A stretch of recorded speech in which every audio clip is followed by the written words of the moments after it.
La drague directe, pure et dure, pas de censure. Bienvenue dans le Coach Drague Podcast. Chers auditeurs, dans cet épisode du Coach Drague Podcast, nous allons parler d'un sujet important et pour certains mecs très urgent. Nous allons parler de l'obsession amoureuse et de comment s'en débarrasser. Voici les points que nous allons traiter dans cet épisode. Quels sont les symptômes de l'obsession amoureuse? Quelles sont les causes de l'obsession amoureuse? Et bien entendu, quelles sont les solutions? Comment te débarrasser de l'obsession amoureuse? Ensuite, voici une question philosophique et pragmatique. Pour faciliter, pour accélérer la guérison, faut-il déclarer ton amour à cette fille dont tu es dingue? D'un point de vue thérapeutique, faut-il lui dire que tu es obsédé par elle ou non? Ensuite, je vais partager avec toi aussi une histoire personnelle. Je vais te décrire comment mon obsession amoureuse me faisait même halluciner. Je voyais le visage de la fille dont j'étais dingue sur des panneaux publicitaires. C'était horrible comme expérience. On continue. Le point suivant. Comment le comportement de la fille dont tu es dingue peut justement empirer ton obsession pour elle? Certains comportements de la fille peuvent te rendre encore plus dingue d'elle. Question suivante, c'est également une question, on va dire, philosophique. Est-ce que tu es responsable de ton obsession ou est-ce qu'elle te tombe dessus? Autrement dit, est-ce que tu es toi-même la cause de ton obsession ou est-ce que l'obsession est quelque chose qui t'arrive? Point suivant, on continue. Pourquoi est-ce que les ados sont plus vulnérables aux obsessions amoureuses que les adultes? Chers auditeurs, bien entendu, il y a des exceptions, c'est une généralisation, je sais, mais en général, les ados sont plus vulnérables aux obsessions que les adultes. On continue. Quelles sont les ressemblances entre les addictions et l'obsession amoureuse et pourquoi faut-il traiter l'obsession amoureuse comme une addiction? Et on termine par comment prévenir l'obsession amoureuse car mieux vaut prévenir que guérir. Roby, aujourd'hui, nous allons parler de l'obsession amoureuse. Ok. Bonjour. Bonjour, j'étais en train de dégoupiller un yogourt, si tu veux tout savoir, donc j'étais concentré sur... Bon appétit. Merci. Donc oui, bonjour à tous. Oui. Donc, comme je l'ai dit, aujourd'hui, on va parler de l'obsession amoureuse. Comment se débarrasser de l'obsession amoureuse? Comment oublier cette fille? Je commence, Roby? On entre tout de suite dans le vif du sujet. Oui, vas-y. On va d'abord commencer par les symptômes. Ensuite, on va voir les causes. Et pour finir, on va parler des solutions. Que faire pour oublier cette fille? Roby, tu sais que je suis sensible aux addictions, que émotionnellement, je suis, je ne vais pas dire instable, hein, mais... Enfin oui, j'ai des périodes où je suis plus sombre, d'autres périodes où je me sens mieux dans ma peau. Donc, je dirais que sur la dimension du neuroticisme, là, je me base sur la théorie du Big Five. C'est les 5 grands traits de personnalité. Et la dimension neuroticisme, c'est la dimension de la stabilité ou l'instabilité émotionnelle. Et je sais que là, je suis un peu... Enfin, je suis plutôt instable, on va dire ça comme ça. Ok. Et ça se traduit aussi dans... Je ne sais pas si c'est lié, hein. Probablement que oui, mais je suis sensible aux addictions. Et ça se traduit... Donc avant, j'étais accro à plein de trucs, hein, aux cigarettes, la marijuana, je flirtais avec l'alcoolisme, mais heureusement que j'ai vu venir le truc à temps et donc je suis freiné. Jeux vidéo, porno, branlette, machin, enfin... Et donc, l'obsession amoureuse, je connais aussi. Hein, je tombe facilement amoureux, je commence à me faire des films, et j'ai eu aussi, à quelques reprises dans ma vie, été tellement dingue d'une fille qu'on peut parler d'une obsession amoureuse. Et donc, cher auditeur, tu vas sûrement te reconnaître là-dedans. Hein. Quels sont les symptômes de l'obsession amoureuse? Tu as ces pensées intrusives, ces obsessions. Tu penses tout le temps à cette fille. Et Enfin, on peut dire que ces pensées intrusives sont liées à un sentiment d'incertitude, d'angoisse, de manque, de stress. Il y a aussi les compulsions, ça sont c'est l'aspect comportemental. Un exemple d'une compulsion, c'est de checker constamment les réseaux sociaux de la fille. Hein. Mhm. Tu vas la chercher sur Facebook, Instagram, tu vas checker ton téléphone pour voir si elle n'a pas encore répondu à tes messages. Toutes les 2-3 minutes, tu vas checker sur WhatsApp pour voir si elle est en ligne, pour voir si elle a lu tes messages, tu vois, s'il y a un petit oiseau, deux petits oiseaux gris, deux petits oiseaux bleus. Elle a lu mes messages, pourquoi est-ce qu'elle n'a pas encore répondu? Et là, boum, ton niveau de stress augmente, tu commences à te faire des films. Hein, genre, elle a un autre mec, elle est en train de baiser avec un autre gars qui est 10 fois mieux que moi. Elle est en train de gémir. Oh là là, c'est tellement mieux qu'avec. Hein, et tu inclus ton prénom ici, cher auditeur. Que comme Steve. Oui, oh, c'est tellement mieux. Ah ouais, c'est ça. Et voilà, donc, pensée intrusive, obsession, compulsion, angoisse, incertitude, la distance entre les hauts et les bas émotionnels est beaucoup plus grande. Tu es sur cette montagne russe émotionnelle, hein, l'angoisse, l'incertitude, et après, elle répond à ton message. Oh là là, boum, là tu sens une explosion d'espoir, d'excitation, d'euphorie. Euh, Elle m'a répondu oui, elle m'aime bien, oui, il y a moyen, oui, on va se voir.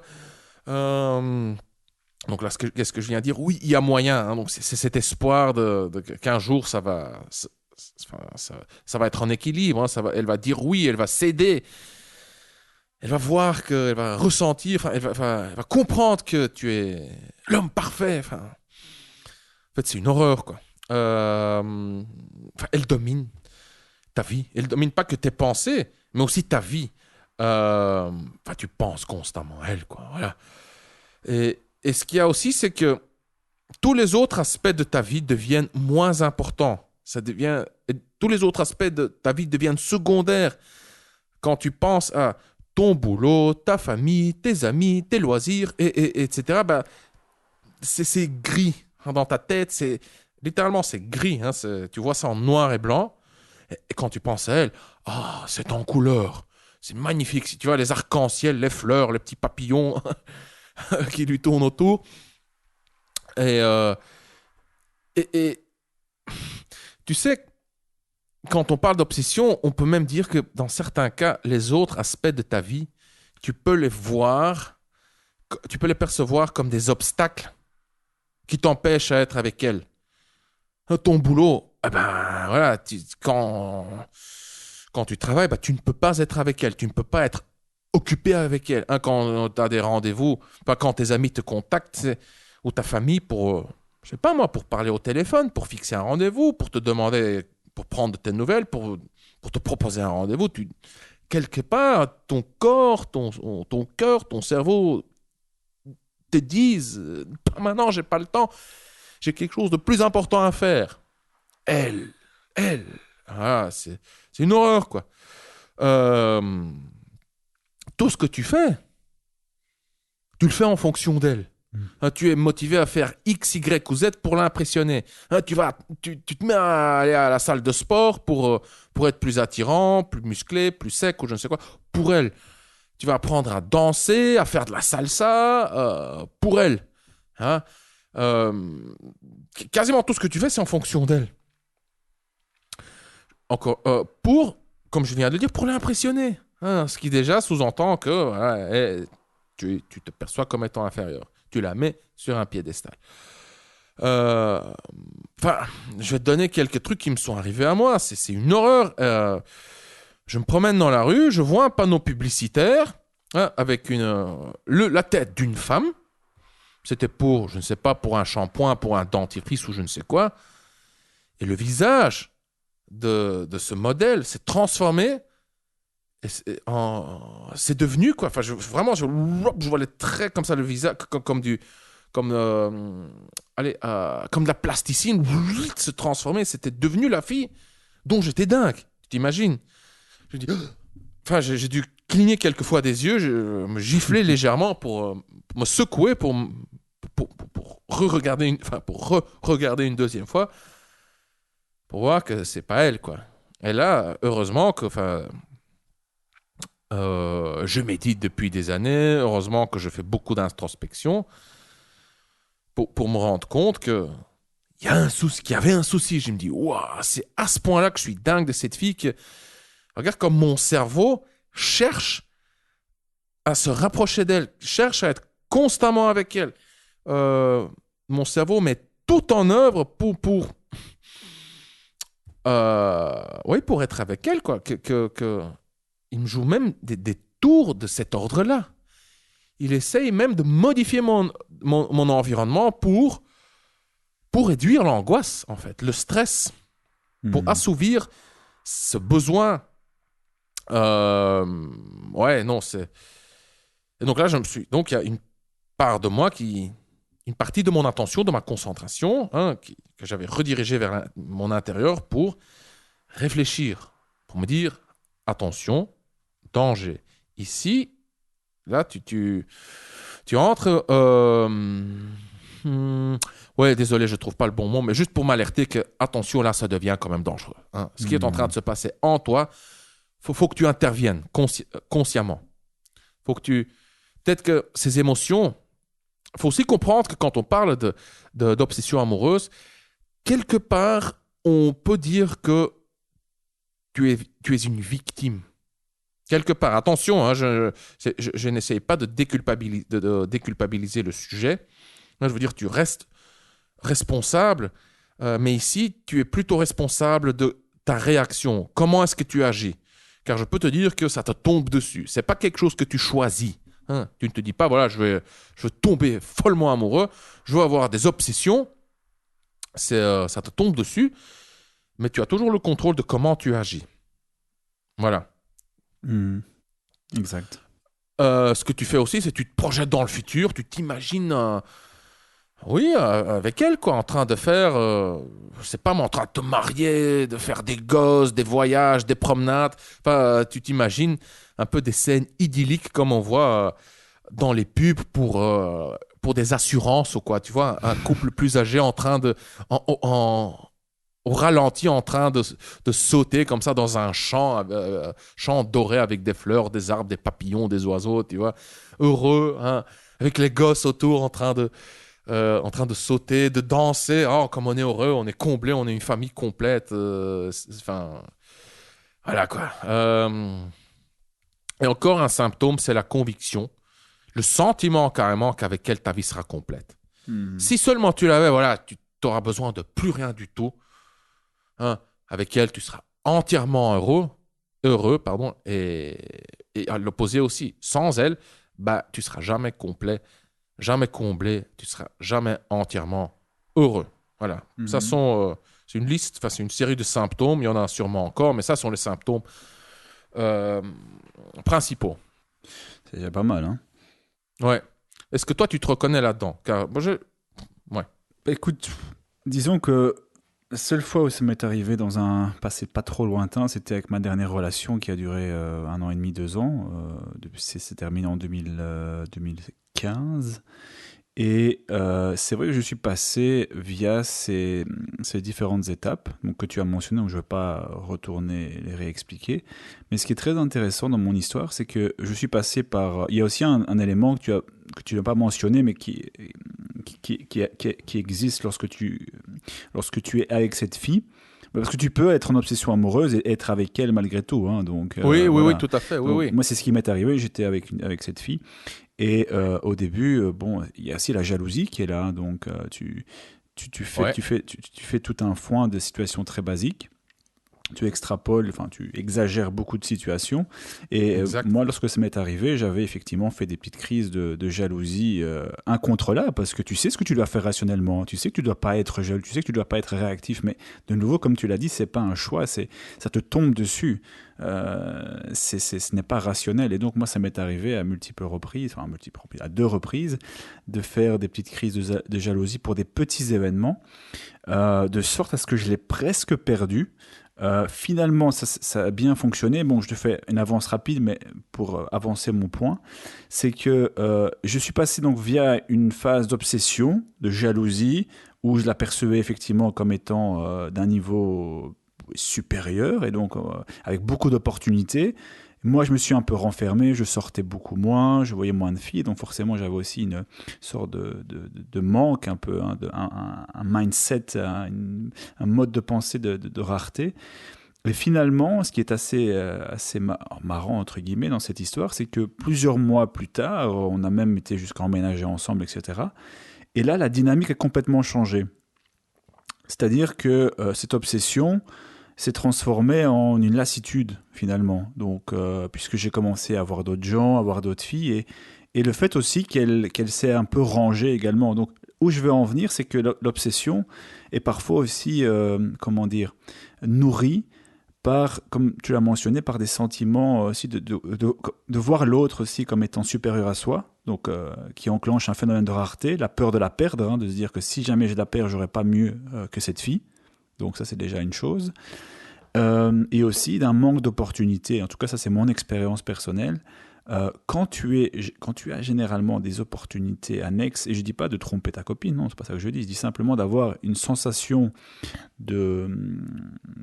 d'abondance, en tout cas de possibilité d'abondance, tu t'attaches aussi un peu moins, t'as moins peur du résultat aussi de la perdre. Hein. Donc ça, c'est mon expérience. Je dis, moi, je suis pas un expert dans l'obsession amoureuse pour la simple et bonne raison que j'ai très peu été en relation et que voilà, mes interactions générales sont relativement courtes. C'est généralement 2-3 rendez-vous et après je ne vais pas plus loin. Donc j'ai très peu développé ce sentiment, mais la seule fois où ça m'est arrivé, c'est ce que moi j'ai expérimenté et j'ai aussi vu que c'est un sentiment qui peut complètement changer en fait. Ouais. Je dis, moi j'étais dans une obsession amoureuse, je sais pas à quel niveau c'était, mais c'était quand même oui, c'est un peu une sorte c'était assez prononcé. Et puis comme ça, plusieurs mois plus tard, parce que bon, la situation a évolué, a changé, le rapport de force a aussi changé.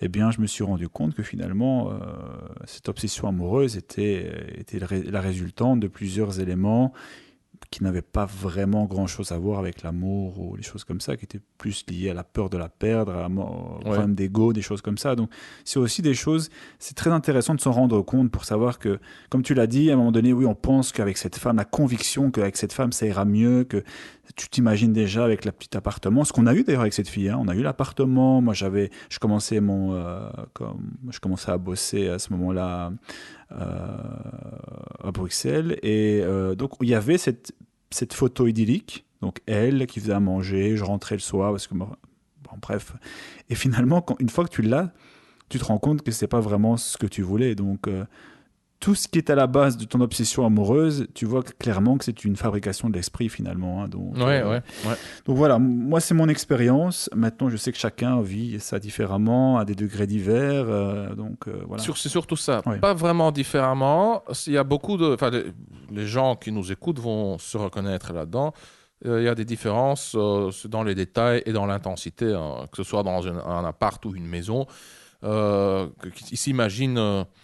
Peut-être l'un s'imagine en train de partir en voyage avec elle, l'autre s'imagine en train de se marier avec elle, mais au final, toutes ces pensées ont un truc en commun, c'est que la fille en fait partie, quoi. Et ça peut varier aussi dans l'intensité, mais sinon, pour le reste, c'est très, très similaire. Hein, oui. Tu as dit une chose très importante que je n'ai pas mentionnée, effectivement. L'obsession amoureuse amplifie tout. Il y a un petit indice qui te fait douter. Ah, elle me trompe. Elle baise avec d'autres mecs. Elle t'envoie un message. Tout de suite, il y a moyen. Elle m'aime. Elle va m'aimer. Tu es avec elle. Tout est parfait. T'as besoin de plus rien. Ouais. T'es pas avec elle. Tu stresses. Tu flippes. Elle va me quitter. Elle a trouvé un autre. Voyons maintenant les causes de l'obsession amoureuse. Tu en as déjà mentionné quelques-unes. Pour moi, les causes sont... On peut pas... Non, je formule autrement. Pour moi, les causes sont systémiques. Il y a plusieurs causes. Elles vont ensemble. Il il y a un effet d'action-réaction comme ça. Une cause en déclenche une autre et cette deuxième cause renforce la première et ainsi de suite. C'est tout un réseau comme ça de causes qui s'influencent mutuellement. Tout d'abord, il y a la fille, hein, clairement. Alors, premièrement, la fille, et pour ton cerveau, elle est importante, elle a une énorme valeur reproductive. Donc, l'obsession amoureuse se situe dans les parties primitives de ton cerveau, hein, dans tous les centres qui constituent ton cerveau mammifère et ton cerveau reptilien. Donc, tu vois cette fille, boum, et là, ton cerveau se met à clignoter. Ça n'a rien de logique, hein, clairement. L'obsession amoureuse, c'est pas un choix, nouveau, ça se situe dans les centres primitifs de ton cerveau. Ton centre dopaminergique est stimulé. Hein, donc ton cerveau se met à produire la dopamine. C'est ce qui explique cette motivation, hein, de la désirer. C'est ce qui explique la motivation et le désir. Hein, ça te motive aussi à faire tous ces efforts pour la conquérir. C'est ce qui te fait rêver aussi. Hein. Oh, quand je serai avec elle, si seulement je l'avais, je serais heureux. Hein, c'est exactement le même sentiment qu'avec vis-à-vis de ton diplôme, de la promotion, de la nouvelle bagnole. Sauf qu'ici, il s'agit d'une valeur... On se situe dans le domaine de la reproduction, donc, ce qui est, pour ton cerveau, encore plus important. Mais ton cerveau se met aussi à produire plus de cortisol. Hein, et le cortisol est responsable pour le stress, l'angoisse, l'incertitude. Quand tu n'es pas avec elle, tu flippes, quoi. Plus de cortisol signifie moins de sérotonine. Et la sérotonine, c'est ce qui déclenche ces pensées intrusives. Tu penses à elle, ouais, tu n'as pas de certitude. Donc, il y a le stress du cortisol, mais il y a aussi donc, ces pensées de peut-être qu'elle est avec un autre gars. Hein, qu'est-ce qui se passe? Je dois vérifier. J'ai envie de lui envoyer un message pour savoir ce qu'elle fait, pour me rassurer, pour réduire l'angoisse. Hein, ça sont les compulsions. Pour réduire l'angoisse Enfin oui, pour savoir ce qu'elle est en train de faire, justement pour réduire l'angoisse. Mais la sérotonine est liée, c'est un neurotransmetteur qui est lié au statut. Hein, donc quand tu entres dans un groupe et ton statut augmente, ton cerveau se met à produire de la sérotonine, c'est ce qui fait que tu te sens confiant et bien. Quand tu descends, quand ton statut diminue, c'est ce qui procure aussi ce stress. C'est pas que le cortisol, mais c'est aussi l'absence de sérotonine. Et donc, regarde, moins de stress, moins de sérotonine signifie plus de stress, comme ça, et ça se traduit aussi dans un comportement de soumission, de prudence. Est-ce que tu as déjà remarqué, cher auditeur, je te demande ça à toi aussi, Robbie, quand tu rencontres un mec qui t'intimide, parce qu'il est ou bien plus intelligent, plus, c'est pas moi, il a plus de succès, il est juste plus grand, plus balèze, inconsciemment, tu sais que tu es inférieur, tu dois faire attention, sinon, ou bien pour ton cerveau mammifère, ou bien tu risques de te prendre des claques, ou bien tu risques de te faire expulser du groupe. Donc ça se traduit dans un comportement plus soumis, plus prudent. Eh bien, quand tu es dingue de cette fille, automatiquement, tu commences à te comporter de manière plus prudente pour ne pas la perdre. Tout à fait. Regarde, c'est comme il y a cette ressemblance et on n'a jamais vu, toi cher auditeur et moi non plus, jusqu'à maintenant, et probablement toi aussi, Robbie, on n'a jamais pensé de cette manière-là. Ce sentiment de prudence que tu ressens vis-à-vis d'un mec qui est plus balèze que toi, hein, physiquement plus intimidant ou qui se trouve plus haut sur l'échelle sociale, c'est la même prudence que tu affiches vis-à-vis de cette fille qui t'intime, qui te plaît. Pour qui tu as cette obsession. Et c'est dû à la sérotonine. Il y a également l'ocytocine et la vasopressine. Ce sont des neurotransmetteurs responsables pour l'attachement. Voilà. Bon, ça, c'est une vision très scientifique, simplifiée de ce qui se passe dans notre cerveau. Hein. Mais, donc, la chimie dans le cerveau est bien plus complexe que ça. Mais donc, c'est pour surtout nous rassurer que tout le monde a ça. Hein. Je veux dire, on a tous les mêmes neurotransmetteurs. Tous les mammifères ont ces neurotransmetteurs. Cette chimie dans le cerveau, tous les mammifères l'ont. Donc, on pourrait même dire que tout ce qui est amour, attachement, etc., fonctionne plus ou moins de la même façon chez tous les mammifères. Il y a bien entendu des différences, mais il y a aussi d'énormes ressemblances.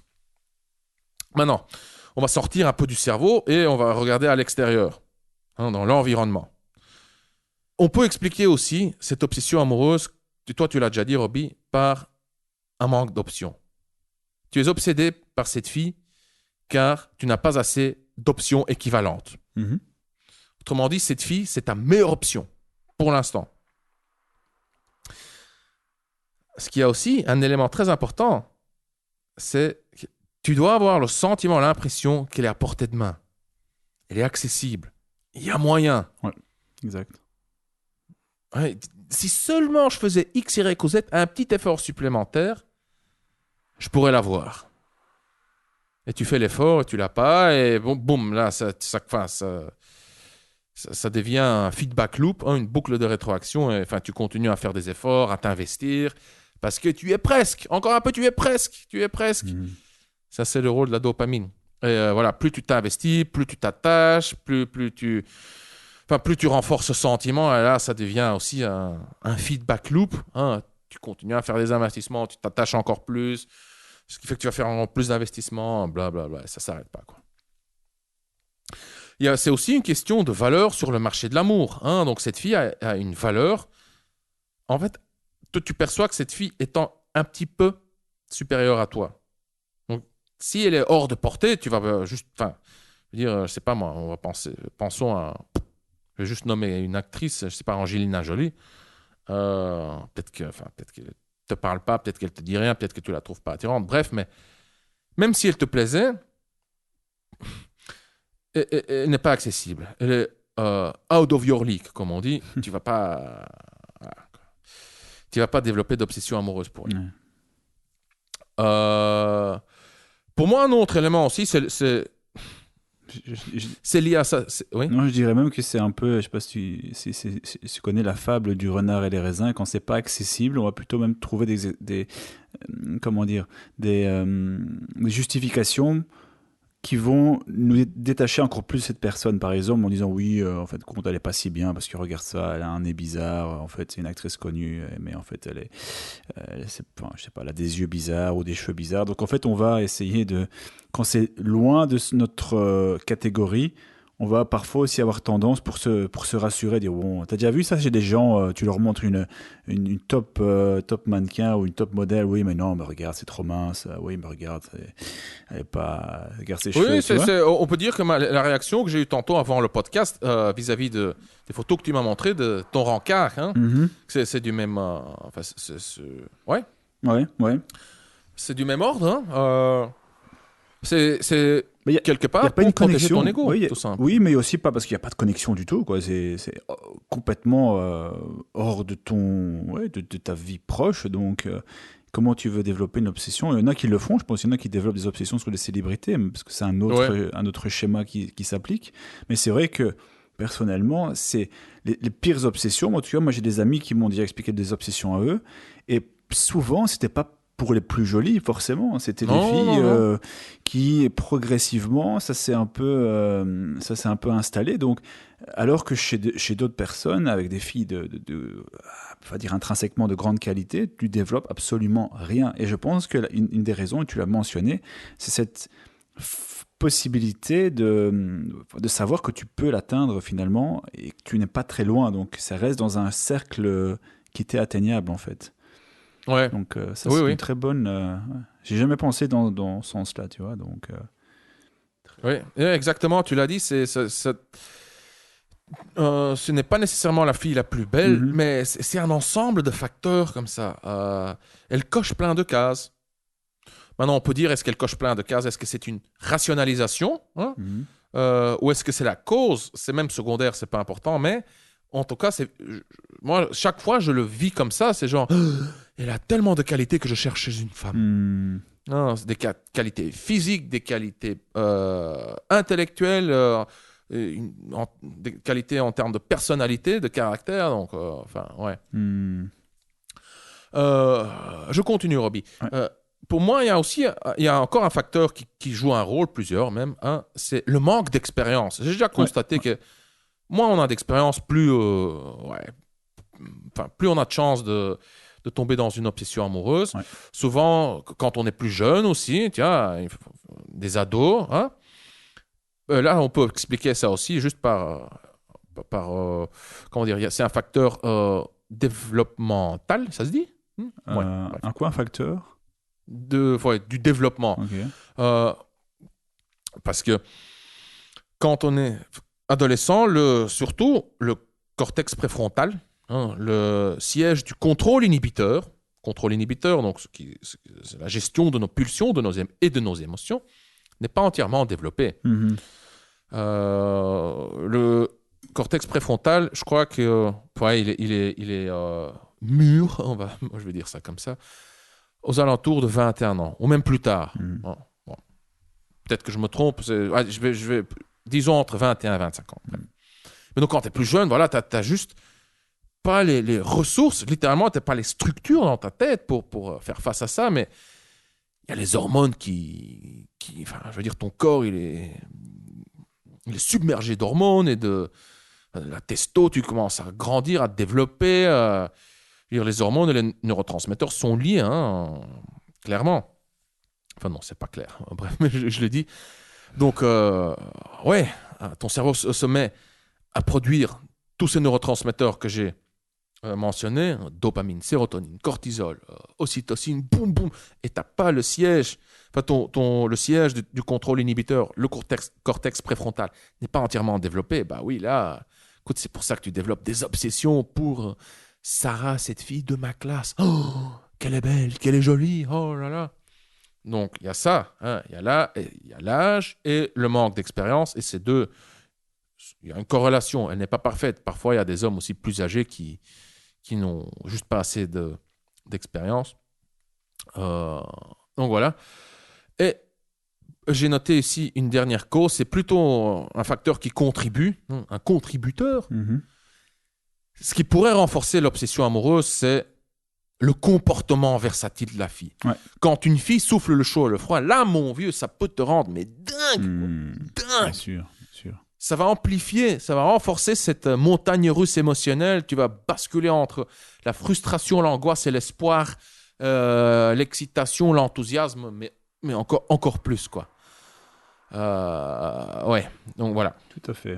D'ailleurs, c'est un peu lié à ce qu'on disait avant, avec le fait que c'est à poignée. Enfin, tu peux l'atteindre, mais en même temps, il y a toujours quelque chose qui fait que tu ne l'atteins pas vraiment, et donc tu as envie, ça devient une addiction aussi dans ce sens-là. Donc, t'as pas encore eu ce que c'est comme le casino, comme on a parlé dans notre podcast récemment. Voilà, ce qui rend les gens addicts au casino, c'est aussi le côté alternatif. Donc, c'est que tes chances de gagner ne sont pas certaines et sont très aléatoires. Donc, oui, c'est ça, c'est ces récompenses irrégulières et imprévisibles. Exactement. Et donc, tu vois ça aussi avec une fille dans le cadre d'une obsession, une fille qui te donne de l'intérêt de manière sporadique, ça peut aussi être extrêmement destructeur, quoi.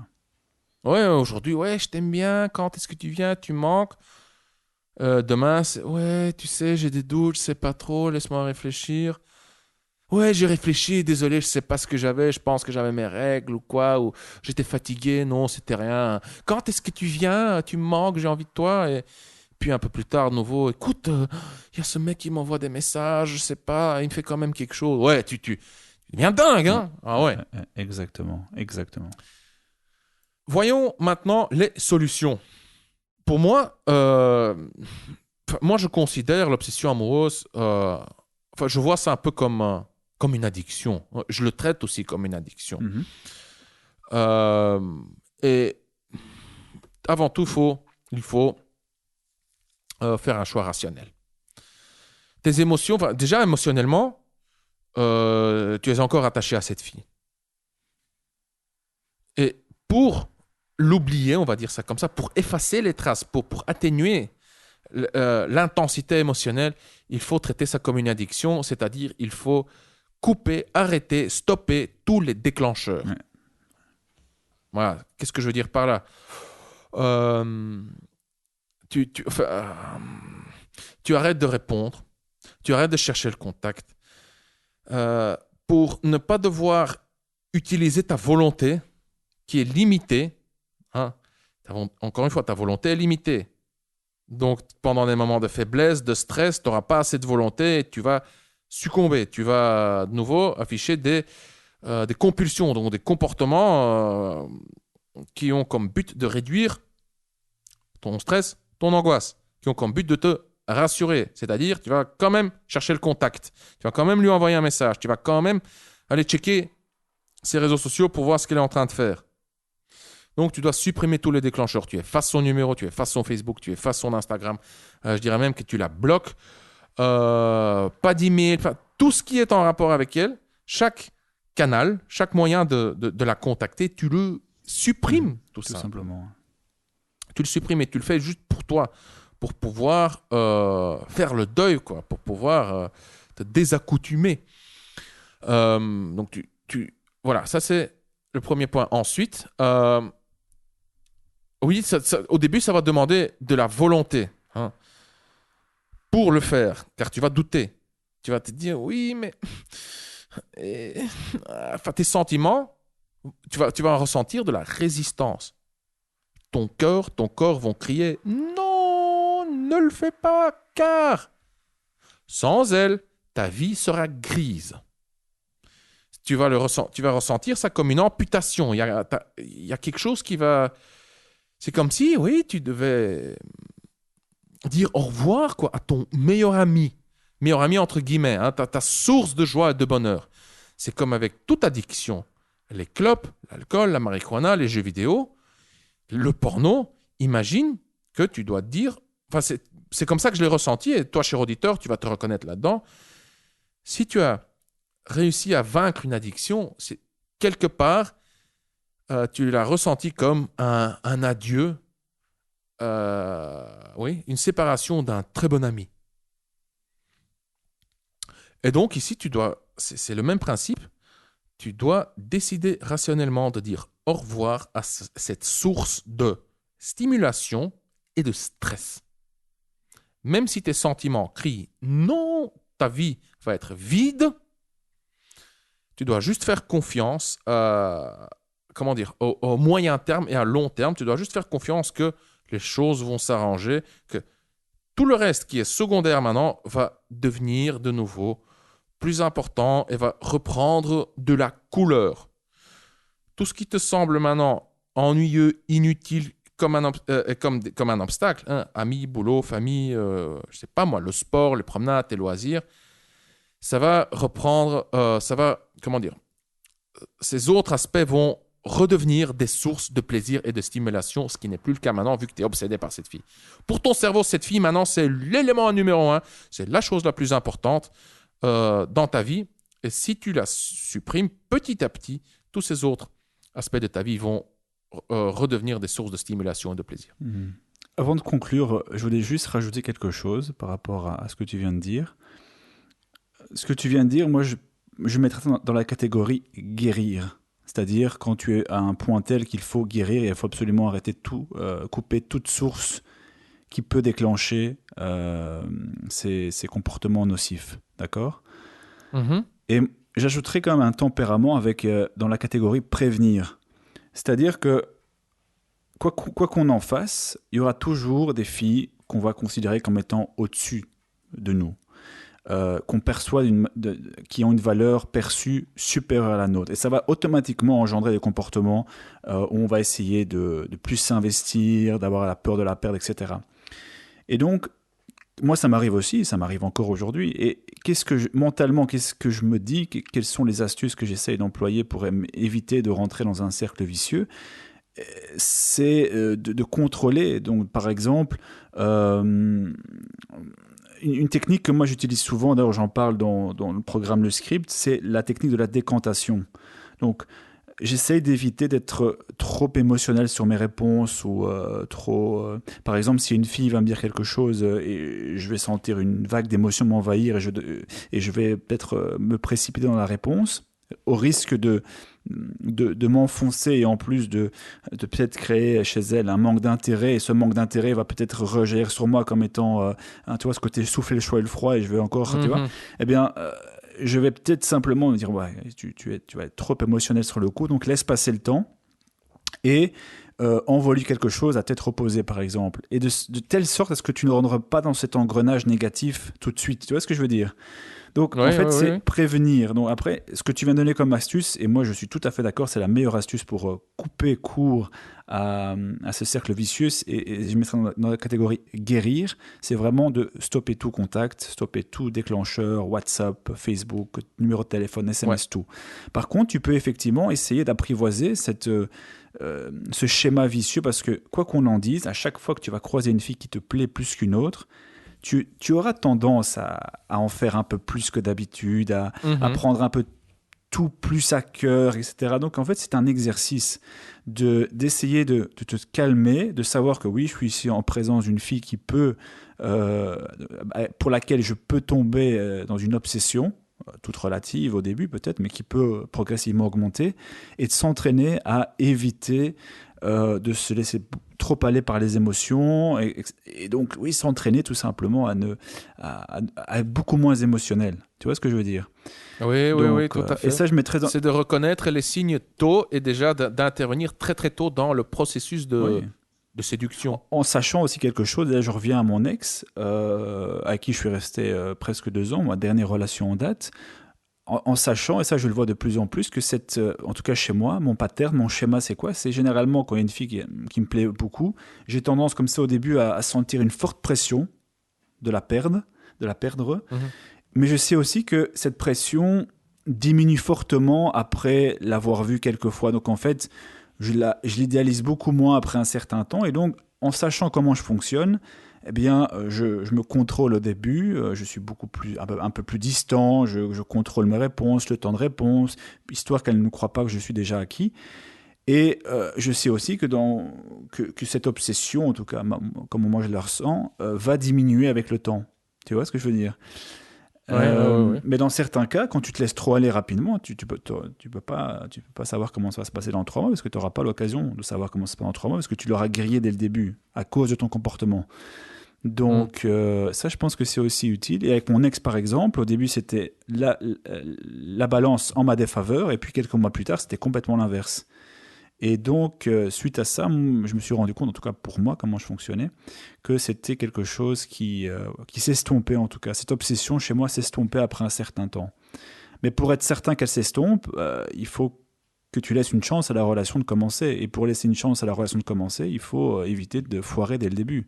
Et pour foirer dès le début, il faut éviter de se laisser aller trop facilement à tes émotions primitives, à la peur de la perdre, à essayer de te justifier, à lui envoyer des messages dès qu'elle ne répond pas, etc. Parce que si tu te comportes comme ça dès le début, tu verras jamais le milieu et la fin de la relation. Donc voilà, c'était ce que je voulais rajouter sur le côté prévenir. Et après, ce que tu as dit, je mettrais ça dans la catégorie guérir. Voilà. Yes. Et c'est pas suffisant donc, arrêter les déclencheurs n'est pas suffisant. Il faut trouver un substitut, car encore une fois, l'obsession amoureuse, ça veut dire quoi? Ça veut dire, pour ton cerveau, ceci est la chose la plus importante, ceci a la valeur reproductive la plus élevée que tu n'auras jamais croisée jusqu'à maintenant. Saisis cette opportunité jusqu'à ce qu'elle se présente, car peut-être elle sera...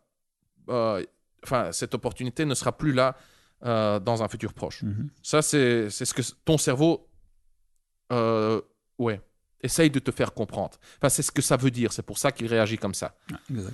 Maintenant, quand tu supprimes les déclencheurs, quand tu veux stopper ça, tu enlèves justement cette source. Attends, je trouve de nouveau pas les bons mots. Désolé, je suis un peu... je formule autrement. Tu dois trouver quelque chose d'autre important, qui a une haute valeur de reproduction et de survie pour ton cerveau. Donc, si tu trouves, il y a deux pistes. Idéalement, tu devrais les combiner. Et encore une fois, ça demande de la volonté et de la patience. Ces 2 pistes ont comme but de remplacer cette fille et de donner quelque chose d'autre d'important, réellement important à ton cerveau. Un, c'est une activité dans laquelle tu peux t'épanouir, car comme ça, tu dis à ton cerveau, je grimpe sur l'échelle sociale. J'augmente mon statut. par exemple, je sais pas, moi, j'invente, tu t'investis dans, je sais pas, tu commences à faire de la muscu. J'invente, ça peut être n'importe quoi. Quand tu fais de la muscu, pour plein de raisons, tu vas te sentir mieux, tu vas avoir un corps plus attirant, tu vas donc attirer plus de femmes, et tu signales à ton cerveau, hey, je suis en train d'améliorer mon statut. Et chaque fois que tu es occupé avec cette activité, bah, tu ne penses pas à cette fille, tu vois. Ça, c'est la première piste. Donc, ça peut être n'importe quoi. Tu peux, je sais pas moi, écrire un livre, faire de la muscu, de la danse, ou je sais pas moi, t'inscrire pour faire suivre une formation, je sais pas moi, développer un business, peut-être n'importe quoi, mais tu te reconcentres sur toi-même pour te développer et encore une fois, pour les parties primitives de ton cerveau mammifère, ça veut dire, et j'augmente mon statut, ce qui augmente mes chances de survie et de reproduction. Mm-hmm. Deuxième piste, c'est tu te concentres sur d'autres femmes. Exact. Ouais. Voilà, et au début, ça va être difficile. C'est pour ça que je répète le mot cortex préfrontal. Volonté, donc ça demande de la volonté et de la patience. Au début, quand tu es obsédé par cette fille, on a des tendances monogames. On est obsédé par cette fille, les autres filles ne nous intéressent pas. Quand on rencontre d'autres filles, quand on est en rencard avec d'autres filles, on les compare toujours à l'objet de notre obsession. Et notre cerveau nous dit « Ouais, elle n'est pas aussi bien. Ouais, elle est inférieure. Ouais, elle a un nez crochu. Ouais, ses genoux sont bizarres. Ouais, ses cheveux sont... » Enfin, bref, quoi. Tu vois, chaque fois, on trouve des raisons pourquoi... Enfin, notre cerveau trouve des raisons pourquoi cette nouvelle fille est inférieure à l'objet de notre obsession. Mais il faut juste être patient. Il faut répéter. Il faut répéter les rendez-vous, les rencontres, encore et encore. Tu t'investis dans cette nouvelle activité, dans ton développement personnel, dans quoi que ce soit. Tu continues à t'investir dans les nouvelles rencontres. Et jour après jour, petit à petit, ça peut prendre des mois, des mois. Peut-être même... plus d'1 an, 2 ans, des années, mais donc faut voir ça comme un travail à long terme. Hein, tu vas pas, je veux dire, tu veux te débarrasser de cette obsession amoureuse aujourd'hui. Maintenant, je veux être guéri entre guillemets. Demain, je veux me sentir en forme. Ben non, je te dis, c'est un truc qui peut durer des mois, voire des années. Un processus. Ouais, voilà. Donc, trouver quelque chose d'autre à faire de plus important et te concentrer sur d'autres gonzesses. Et il faut être patient. Très patient. Il y a encore une question importante pour laquelle je n'ai pas de réponse. Hein. Pour accélérer, on va appeler ça la guérison, est-ce qu'il faut dire à cette fille? Est-ce qu'il faut lui dire? Est-ce qu'il faut lui déclarer ton amour? Et attention, ce n'est pas un coup stratégique pour essayer de la conquérir, car clairement, si ce n'est pas réciproque, d'office, ça va juste... ça va amplifier... accentuer le fossé. Ouais, le fossé, le déséquilibre entre vous. Mais je parle d'un point de vue thérapeutique. Tu vois, pour le catharsis, pour le soulagement, pour comment dire, pour quand tu déclares ton amour. Donc ici, c'est purement une réflexion. Hein, je peux... Okay. J'ai pas de preuves empiriques, pour ainsi dire. J'ai pas testé. Hein. Donc je peux pas te dire si ça marche ou pas, mais si tu lui dis entièrement, tu lui dis tout quoi, de A à Z, quelque part, ça pourrait t'apporter un soulagement. Car tu sais que quand tu sais consciemment que tu n'as plus du tout aucun contrôle, la balle est dans son camp, je ne peux plus rien faire, ça peut quelque part, encore une fois, te soulager et je sais pas moi, peut-être accélérer, oui, la guérison. Quelque part, tu pourrais avoir un déclic, genre, voilà, j'y peux plus rien maintenant, voilà, c'est bon, quoi. Qu'est-ce que je peux faire de plus? Donc, je sais pas. Je sais pas. Est-ce qu'il faut lui dire ou pas?